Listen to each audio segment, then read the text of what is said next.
منبر نور پر جلوہ بار تاج المشائخ، شرف ملت، رفیق ملت، امان ملت اور تمام خانوادہ برکات، معزز علماء ذوی الاحترام، نائبان رسول، مہمانان رسول، اساتین ملت، حاضرین ملت، السلام علیکم ورحمۃ اللہ وبرکاتہ۔ الحمدللہ وکفا وسلام علی حبیبہ المصطفیٰ، اما بعد فاعوذ باللہ من الشیطان الرجیم، بسم اللہ الرحمن الرحیم۔ یا ایہا الذین آمنوا اتقوا اللہ ولتنظر نفس ما قدمت لغد واتقوا اللہ ان اللہ خبیر بما تعملون، صدق اللہ مولانا العظیم۔ بارگاہ رسالت معاب صلی اللہ علیہ وسلم میں درود پاک کا ہدیہ پیش کریں۔ اللہم صلی علی سیدنا محمد معدن الجود والکرم وآلہ واصحابہ الکرام وابنہ الکریم وبارک وسلم صلاة دائمتا سرمدا ابدا۔ عزیزان گرامی وقار، ہم غلاموں کی حاضری کے لیے یہ دربار ہے، یہاں کے ٹکڑے کھانے کے لیے ہم آیا کرتے ہیں، تقریریں جمانے کے لیے نہیں۔ حکم ہوتا ہے آقاؤں کا، اور ان کے حکم کی تعمیل پر جب ہم کچھ لب کشائی کرتے ہیں تو پاور ہمارا نہیں ہوتا، ان کا ہی ہوا کرتا ہے۔ عزیزان گرامی، حاضری کی خاص وجہ بھی یہ تھی کہ میں مدتوں دعاؤں میں انتظار کرتا رہا خاندان برکات کے وسیلے سے، اور خاص طور پر اعلیٰ حضرت کا دیا ہوا یہ وظیفہ پڑھتا رہا اپنے مصائب کے زمانے میں، یا آل محمد خذ بیدی اے سید حمزہ کن مددی۔ اس وظیفے کا اثر تھا کہ مصائب ہلکے لگتے، اور یہ دیری نہ تمنا تھی کہ شکرانے میں ضرور حاضری دیں گے۔ اور ایک بات میں آپ کو بتاتا ہوں، انسان اپنی حیثیت اور اپنی وقاعت سے کچھ نہیں حاصل کرتا جب تک اس پر عطائے الہی نہ ہو، فضل ربی نہ ہو۔ برکاتی دولہا کو ہم جس حال میں دیکھتے ہیں، یہ منظر کبھی بھولا نہیں جاتا، آنکھوں سے جاتا نہیں، اور خاص طور پر جب آپ پریشیماں ہوں، پریشان ہوں، اس صورت نور کو اپنے آنکھوں میں لائیں تو دیکھیں آپ کی کیفیت بدل جاتی ہے۔ میں نے سوچا نہیں تھا ماررہ مطہرہ حاضر ہوں، اور ظاہر سی بات ہے بہت سالوں سے آتے ہیں، ہم چھونے کی بھی ہمت نہیں کر پاتے جب یہ تبرکات پہن کر رسم خرقہ پوشی میں صاحب سجادہ تشریف لاتے ہیں۔ لیکن ایک بات تھی، میں آپ کے سامنے عرض کر رہا ہوں، دعاؤں میں اس وقت سے میں نے یہ چیز رکھی جب پہلی مرتبہ سرکار امین ملت نے مجھ سے فرمایا تھا کہ وہ وقت تھا 4 سال پہلے، ایک کتا حضور کی شان میں بھونک رہا تھا۔ تب نبی پاک صلی اللہ تعالی علیہ وسلم کی عزت اور ان کے ناموس کے دفاع میں مجھ فقیر سے کچھ کلمات ادا ہوئے، اس کی بہت سارے لوگوں نے تنقید بھی کی، تعریف بھی کی، سب اپنی جگہ پر۔ ان حالات میں نے سب سے پہلے حضرت سے رابطہ کیا تھا، اور سرکار امین ملت سے عرض کیا کہ حضور ایسا مسئلہ ہے کہ میں نے اپنے چھوٹی زبان سے کہہ دیا کہ میں دلی آ رہا ہوں مقابلہ کرنے کے لیے، مباہلہ کرنے کے لیے۔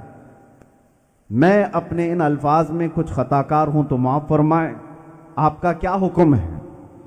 آپ کے وہ الفاظ آج تک میرے کانوں میں گونجتے ہیں۔ آپ نے فرمایا تھا کہ تم اپنے گھر کے لیے نہیں جا رہے، وہ ہمارے نانا کی عزت کی بات، اور یہ نہیں کہا جاؤ دیکھا جائے گا کیا ہوتا ہے، بلکہ یہ کہا تھا جاؤ میں اپنے تبرکات کے ساتھ تمہارے ساتھ آتا ہوں۔